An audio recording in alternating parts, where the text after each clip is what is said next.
Students, now our topic is combinations या group या selection. इससे पहले अरेंजमेंट हमने स्टडी किया है, परमुटेशन। जब परमुटेशन का मीनिंग होता है अरेंजमेंट और कॉम्बिनेशन का मीनिंग है ग्रुप बनाना, सिलेक्शन करना। जैसे दोनों में डिफरेंस क्या है, अरेंजमेंट में और कॉम्बिनेशन में। एक एग्जांपल देखिए, मान लीजिए हमारे पास कोई 4 लेटर है ए बी सी डी। अगर मैं आपसे कहता हूं इनमें से to make the group of 3 letter, to combine, to select, देखिए टू कंबाइन या टू सिलेक्ट या to make the group of 3 letters, तो ऐसे कितने ग्रुप पॉसिबल हैं इन चारों में से लेने हैं, और सिर्फ जिसमें 3 लेटर हो। कितने पॉसिबल है, कितने तरीके पॉसिबल है। मान लो हम डी ना लें तो एक तो ग्रुप पड़ेगा जिसमें ए हो, बी हो, सी हो, एक ग्रुप। दूसरा ग्रुप या सी ना हो मान लो, तो एक छोड़ना पड़ेगा ना कोई। डी छोड़ दिया तो ये आ गया, अगर मैं छोड़ता हूं बी तो ये आएगा। ऐसे ही मान लीजिए मैं छोड़ दूं, अब ए छोड़ दूं, बी सी डी आ गया। और कोई ग्रुप मान लो बी छोड़ दूं, ए सी डी हो गया। वी हैव ओनली 4 ग्रुप्स, लेकिन और कोई ग्रुप पॉसिबल नहीं है।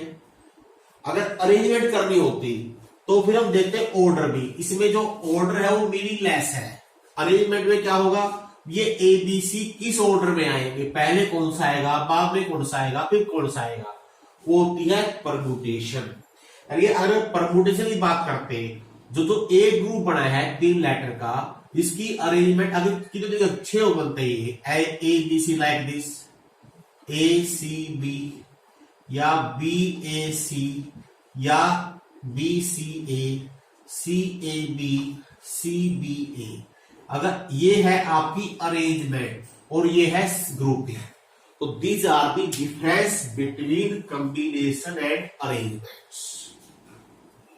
अब इसी तरह से क्वेश्चन क्या होगा हमारे पास। अब अगर हमारे पास मान लीजिए 10 चीजें हैं, 10 डिफरेंट थिंग्स हैं, और you have to select 3 things, कितने ग्रुप बनेंगे भाई? 10 में 3 चीज चूज करनी है, 3 चीजें या 3 डिफरेंट थिंग्स या ऐसे सिलेक्शन जिसमें 3 चीजें हो, कितनी तरह से कर सकते हैं। ये तो 4 चीज थी, 3 बना दी, आसान से बना लिया। अभी पहले डी छोड़ दे, या सी ना ले, या बी ना ले, या ए ना ले, 4 तरीके हो गए। लेकिन इसमें कितने तरीके हैं, क्या लिख के देखे?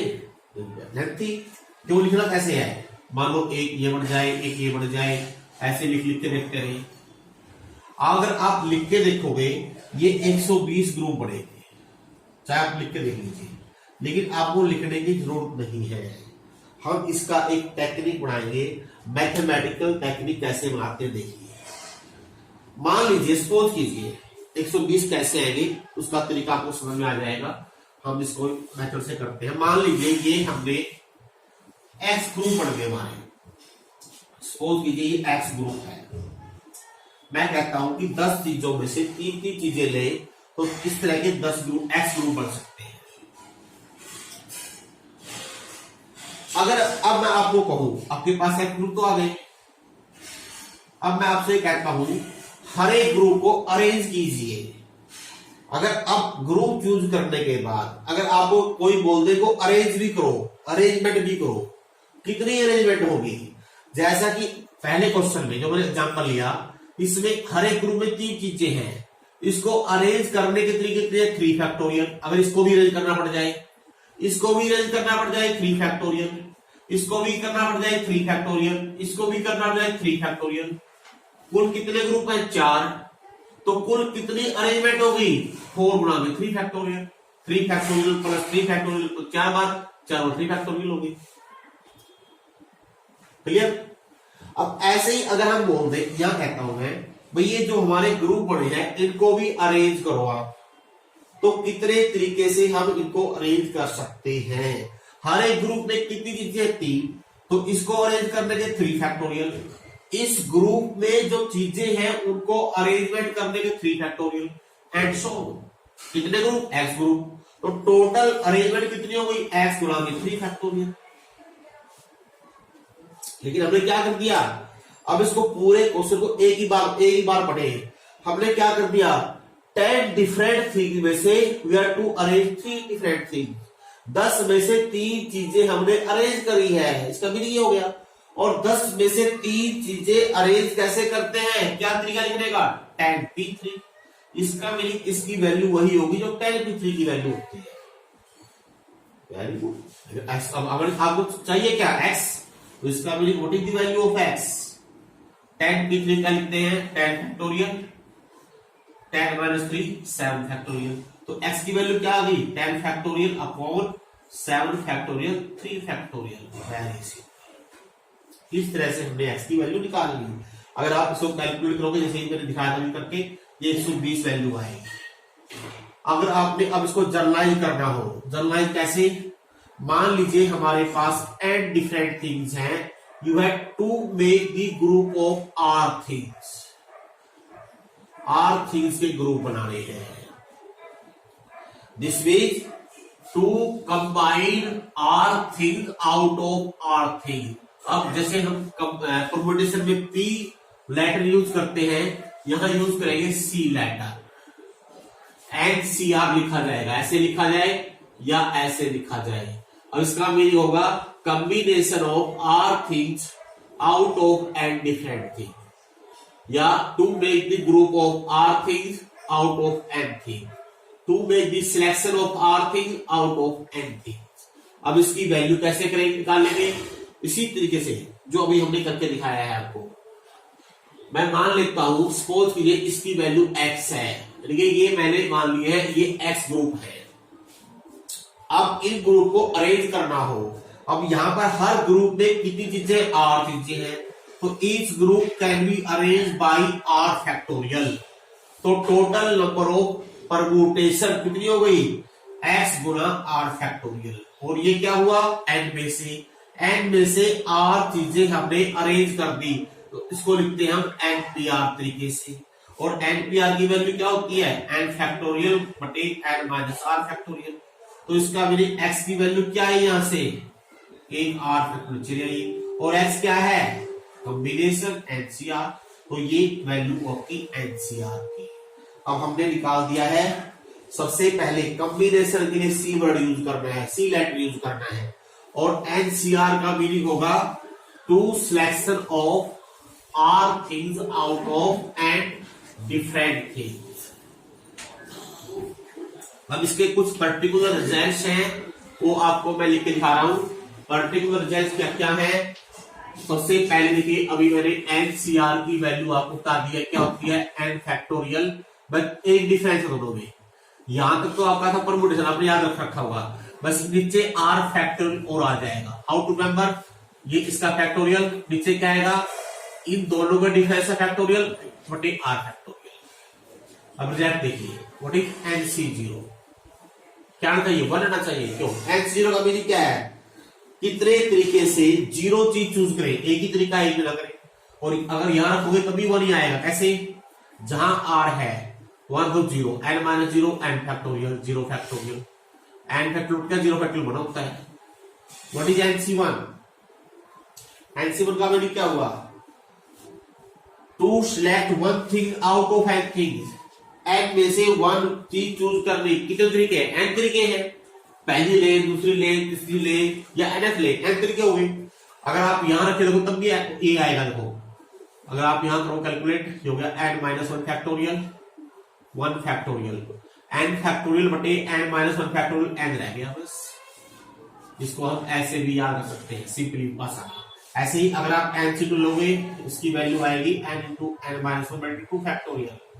NC3 निकाल लोगे, ये आएगा n into n minus 1 n minus 2 बटे 3 फैक्टोरियल।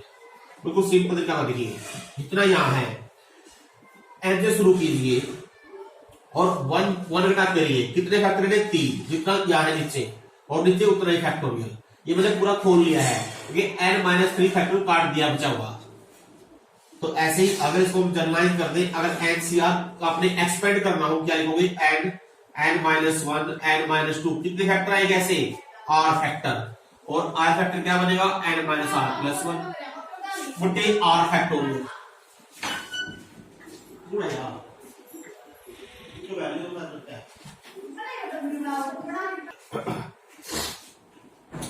कुछ रिजल्ट और देखिए, अरे काफी अच्छा रिजल्ट है। we take same results। अगर इफ एनसीपी बराबर एनसीक्यू, याद रखिए अगर एनसीपी एनसीक्यू बराबर है, दो पॉसिबिलिटी होंगे, तो पी और क्यू बराबर ही हो जाएंगे, तो उसका जरूरत नहीं, अगर पी क्यू बराबर तो बराबर होंगे ही होंगे। अगर पी और क्यू बराबर नहीं है तो पी प्लस क्यू की वैल्यू हमेशा एन के बराबर होगी। इट इज वेरी इंपॉर्टेंट है, बहुत अच्छा रिजल्ट है। कैसे देखिए, एनसीपी यह एनसीक्यू, अब इससे पहले जो समझा रही है एनसीआर, हमें N factorial N minus R factorial, R factorial होता है। अगर हम N C N minus R लें, ये भी से नहीं आएगा। कैसे देखिए, N factorial this minus this, क्या बच गया R factorial upon N minus R का फैक्टोरियल। शेयर दोनों की राइट हैंड साइड सेम है, इसका मीनिंग एनसीआर और एनसीएन माइनस आर इक्वल है। अब दो, अगर पी और क्यू बराबर नहीं है, एनसीक्यू को मैं इसके अनुसार एनसी एन माइनस क्यू लिख सकता हूं। अब देखो ये ऊपर तो बराबर है ही, या तो दोनों बराबर होते, अगर दोनों बराबर नहीं है तो दोनों बराबर जरूर होंगे। इसका मीनिंग क्या हो गया, P must be equal to N minus Q, तो यहां से एन की वैल्यू क्या आ गई, P प्लस क्यू। जैसे मान लीजिए अब वो tan C5 tan CP के बराबर है, तो P की वैल्यू आप लिख दो 5, डायरेक्ट 5 लिख दोगे। या अगर मान लीजिए इसको तरीका क्या होता है, सपोज कोई कह दे tan C4 tan C6 क्या हो गया, क्यों हो गया, C है 4 प्लस C कितना है 10, डायरेक्ट 4 तो बराबर होंगे। या जो n है उसकी वैल्यू P प्लस क्यू जो नीचे लिखा उन दोनों के बराबर होगी।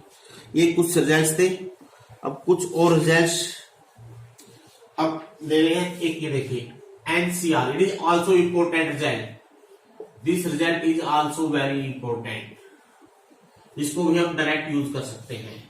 याद कैसे लिखना है उसका तरीका भी मैं आपको बताऊंगा। पहले हम प्रूफ देखिए इसका, take the left hand side, NCR की वैल्यू होगी N factorial N minus R factorial R factorial, इसकी वैल्यू होगी N factorial N minus R plus 1 factorial R minus 1 factorial. Simplify कैसे करते हैं, एलसीएम लेकर। पहले इन दोनों देखो बड़ा कौन सा है, इन दोनों में ये फैक्टर एक फैक्टर बड़ा है, कौन से बड़ा, एन माइनस आर प्लस 1, तो इन दोनों का एलसीएम हो गया N minus R plus 1 factorial.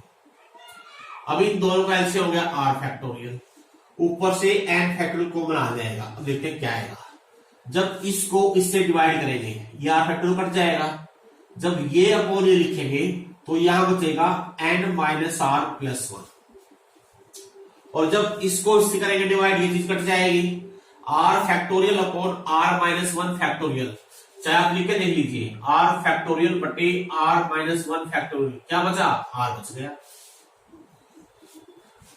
अब ये आर से आर कट जाएगा, क्या हो गया, N factorial N plus 1 factorial N minus R plus 1 factorial R factorial, N factorial हो रही है, एन प्लस 1 फैक्टोरियल नहीं है, सिर्फ एन प्लस 1 है, N factorial into N plus 1, इसको लिख देंगे एन प्लस 1 फैक्टोरियल, बाकी है चीज। अब इसको सी की टर्म में, क्या मैं इसको ऐसे लिख सकता हूं, यस, क्यों, इसका फैक्टोरियल है, ये माइनस ये हो गया अपॉन ये फैक्टोरियल, यस। अब यार कैसे लिखना है, देखो बिल्कुल सिंपल भाषा में, एन ऊपर सेम है, यहां पर एक का डिफरेंस है, तो इन दोनों को हम डायरेक्ट इस रिजल्ट से जोड़ सकते हैं। जोड़ना कैसे है, ऊपर वाले में एक बढ़ा दो और नीचे वाले में जो बड़ा है वो ले लो। मान लीजिए कोई कह दे आपको tan C6 plus tan C7 जोड़ो, दो तरीके हैं, या तो इनको इवेल्युएट कर ले अलग अलग और फिर जोड़ दे, या डायरेक्ट जोड़ दो। कैसे लिखे, tan सेम है, यहाँ एक का डिफरेंस है, तो ऊपर तो हो गया 11 और इन दोनों में जो बड़ा है 7। अगर मैं इसकी वैल्यू अलग से निकाल लूं और इसकी वैल्यू अलग से निकाल लूं, दोनों को जोड़ू, या सिर्फ इसकी अलग अकेले की निकाल दूं, सेम आंसर आएगा। तो ये बहुत ही आसान रिजल्ट है, याद रखना भी काफी आसान है। एक रिजल्ट हो रहा है अलग से, वो है अगर हम इन दो को डिवाइड करते, देखिए NCR बटे NCR माइनस होता दोनों का सम, यहां इन दोनों का डिवाइड है, अगर इन दोनों को डिवाइड करेंगे क्या आएगा, ये आएगा। पहले एक बार प्रूफ देख लीजिए। NCR क्या हो गया, n factorial, n minus R factorial, r factorial. Left hand side से शुरू कर रहे हैं। NCR minus 1 n factorial, n minus R plus 1 factorial, r minus 1 factorial.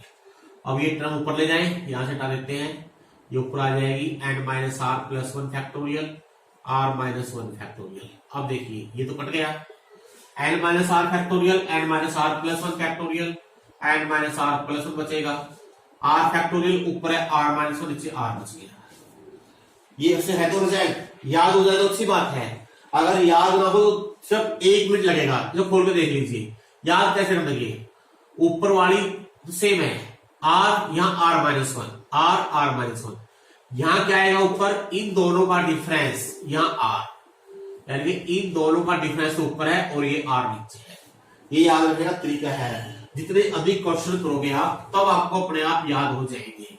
जैसे मान लीजिए कोई कह दे आपको, भाई मान लीजिए मैं 18C8 बटे 18C7 का मान निकालो, अगर किसी को रिजल्ट याद है क्या लिखेगा, इन दोनों का डिफरेंस 11 बटे 8, ये आएगा।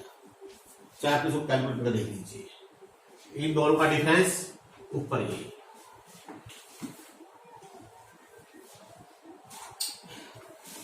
अब कुछ क्वेश्चन लेंगे हम, तो भी ज्यादा लेंथी वीडियो नहीं बना सकते हम छोटे छोटे क्वेश्चन लेंगे। If NC9 is equal to NC8, find the value of NC17।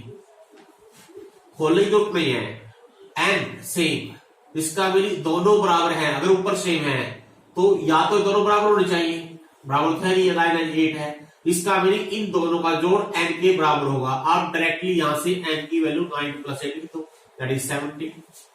अब वैल्यू किसकी निकालनी है, NC17 की, 17C17 बना गया, NCN1 होता है। और देखिए n plus 2 C8 ratio n minus 2 P4 57:16, find the value of n। इसमें क्योंकि ऐसा कोई हमारा तरीका दिया है, इसको आपने खोल के ही करना है। n प्लस 2 C8 क्या हो गया, n प्लस 2 फैक्टोरियल बटे इन दोनों का difference n minus 6 into 8 factorial, ratio n minus 2, ये p है, ये ध्यान रखना है, p में सिर्फ डिफरेंस लेंगे नीचे, n माइनस 6, इधर हो गया 57 अब रेशियो 16। अब रेशियो को चेंज करते हैं प्रोडक्ट में, ये term as it is, product में चेंज कैसे करते हैं आपको बताइए। 57/16 देखते हैं सिंप्लीफाई करके, n माइनस 6 फैक्टोरियल तो कटेगा, n प्लस 2 n माइनस 2, इसको ब्रेक करेंगे, ये ऊपर वाला बड़ा है, n प्लस 2, इसके बाद n प्लस 1, उसके बाद n, उसके बाद n माइनस 1, आगे से भी कट जाएंगे। 8 फैक्टोरियल को उधर ले जाओ, 57/16 इंटू 8 फैक्टोरियल। आप दो तरीके से कर सकते हो इस क्वेश्चन को, या तो देखो n plus 1 into n minus 1, आप अगर मल्टीप्लाई करोगे इट बिकम 4 डिग्री। अगर हम डायरेक्ट मल्टीप्लाई करते हैं तो डायरेक्ट मल्टीप्लाई नहीं करना है, n प्लस 1 n माइनस 1 को मल्टीप्लाई करना है, n को इधर लेके आना है, n plus 1 into n minus 1 क्या कर रही है, n इंटू n प्लस 2। उससे देखते हैं क्या बन सकता है, या देखो these are 4 consecutive positive integer. सबसे लिस्ट एक मान लीजिए n है, माइनस 1 है, फिर अगला n, फिर n प्लस 1, फिर n प्लस 2। तो सबसे आसान तरीका यही है, इस वैल्यू को हम क्या लगातार 4 फैक्टर के रूप में लिख सकते हैं। बस बन गया काम। कैसे करना है, पहले 57 फैक्टर बनाइए, कितने होते हैं 3 इंटू 19। अब 8 फैक्टर लोग खोलना पड़ेगा, मल्टीप्लाई करने की होती है, सिर्फ ऐसे लिख लो 5 4 3 2 1 अपॉन 16। 8 दूनी ये 16। अब देखो 19 को तो रखो अलग से, देखते हैं 4 फैक्टर बनाए हैं, ध्यान से बनाओगे पड़ जाएंगे।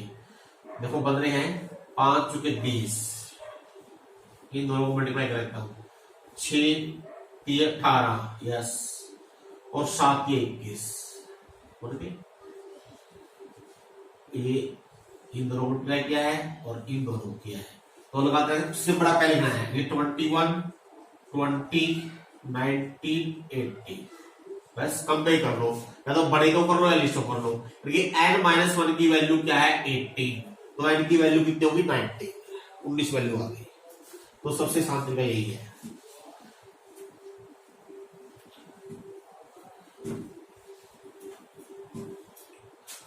और देखते हैं कोई अलग से क्वेश्चन होगा तो, if m is equal to nc2 prove that mc2 is equal to 3 into n+1 c4 prove करना है। m की वैल्यू nc2 है, nc2 क्या आएगा n इंटू n-1/2 फैक्टोरियल। अब हम लिखते हैं left hand side, left hand क्या है mc2, अगर हम mc2 को ले क्या आएगा m इंटू दो फैक्टर, m से शुरू करेंगे 2 फैक्टर और नीचे 2 फैक्टोरियल। अब यहां पर m की वैल्यू पुट कर देते हैं, 2 फैक्टोरियल 2 ही होता है, m की वैल्यू रख देते हैं n into n-1/2 n into n-1/2 -1/2 factorial को सिंप्लीफाई करेंगे, n into n-1 already factor है, हम 2 एलसीएम ले लेंगे, n² - n -2/2 2 इंटू 2 4 हो गया, 4 इंटू 2 फैक्टोरियल आ गया। अब इसके फैक्टर बना लीजिए, n² - n-2 के फैक्टर देखिए क्या बनते हैं, I think it become n-2 into n+1, 2 factorial into 4। ये लगातार चारों फैक्टर बन गए, शुरू करेंगे n+1 से, n+1 n-1 n-2, लगातार 4 फैक्टर।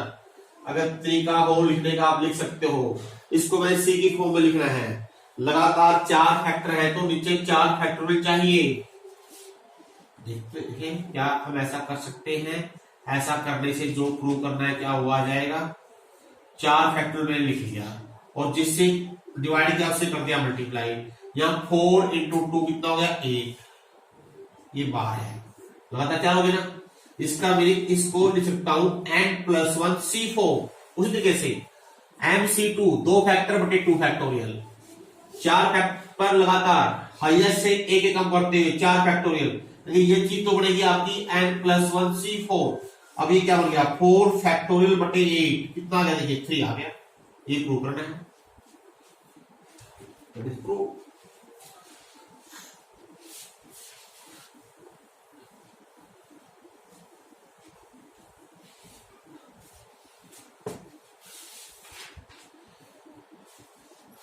ये देखिए prove that n into n+1 increase कर रहे हैं अप टू n+r-1 बटे r factorial is an integer, is an integer.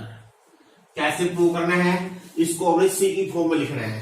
c का मीनिंग क्या है, नंबर ऑफ वे, तरीके, कितने तरीके हैं, दोनों पॉजिटिव इंटीजर होता है हमेशा c। कैसे लिखे देखिए, ये हमारे पास n+r-1 से लेकर n तक ऐसे डिक्रीज हो रहे हैं, ऐसे बढ़ रहे हैं, तो इसको अगर हम फैक्टोरियल फॉर्म में लिखना चाहे, जो टर्में नहीं है उन टर्मों से ऊपर नीचे मल्टीप्लाई करना पड़ेगा, कितनी नहीं है 1 से लेकर n-1 तक का प्रोडक्ट नहीं है, उनसे कर दिया मल्टीप्लाई और उन्हीं वैल्यू से नीचे मल्टीप्लाई कर दिया।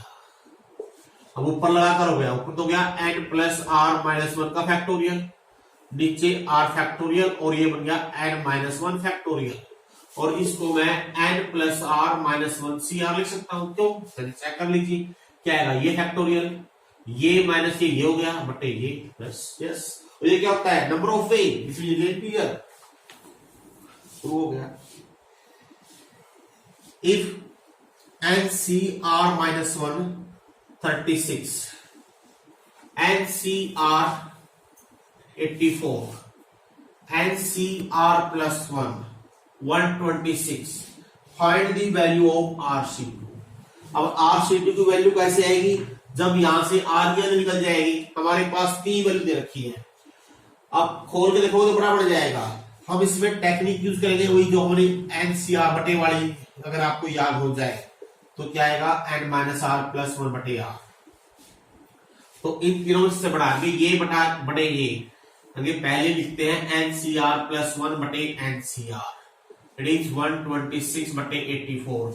अब इसको डायरेक्ट खोल ले इस तरीके से, ऊपर इन दोनों का डिफरेंस तो नीचे है n माइनस आर बटे आर प्लस 1, बस 126 बटे 84। देख कितने कट रहा है, अगर कटता है काट देते हैं, चलो बाद में कर लेंगे, बोल लीजिए। और अब इन दोनों से लिखो NCR बटे NCR माइनस 1 हो गया 84 बटे 36। तो यहां आएगा n माइनस आर प्लस 1 बटे आर। चलो ये आप खुद कर लेना।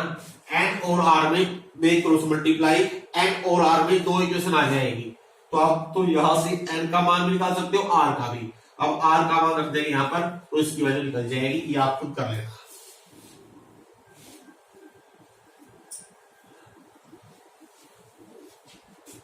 एक और देखिए, if 47C4 find the value of this. इसका मतलब समेशन, समेशन का मीनिंग होता है जोड़। बताओ क्या मीनिंग, कैसे लिखते हैं इसको। फिर समेशन जे पे है, जे की वैल्यू पुट करते रहो यहां पर, कब तक 5 तक, और प्लस करते हो। ये टर्म तो बाहर एग्जिट रहेगी, जे की वैल्यू शुरू करनी है 1 से। जे कहां है यहाँ, अगर जे 1 रखने कितना बन गया 51C3, प्लस लगा दीजिए बस। अब जे 2 रखिए, 2 रखेंगे 50C3, फिर जे रखिए 3 रखेंगे कितना बनेगा 49C3, फिर 4 48C3, फिर 5 रखना है 47C3। अब इसमें टेक्निक कौन सी यूज करनी है, NCR plus NCR minus 1 n plus 1 CR वाली, बस। ऐसे देखिए, पहले ऊपर से ये दोनों मिलाइए, यहां पर एक का डिफरेंस है, तो क्या आएगा ऊपर 1 इंक्रीज, और ये जो बड़ा है क्या 4। अब इसमें ये मिला लीजिए, तो मैं कर देता हूं। फिर इसमें लीजिए 48C3, बाकी एचटी 49C3, 50C3, 51C3। अब इन दो जोड़ दीजिए, कोई तरीका है, 49C4 हो गया। अब 49C3 मिला दीजिए इसमें, ऐसे 1 करके मिलाते रहिए, लास्ट में क्या आएगा आपका 52C4 आ जाएगा। बस यही आपका आंसर है। आज के लिए आपने ऐसा ही इतना ही करना है। धन्यवाद।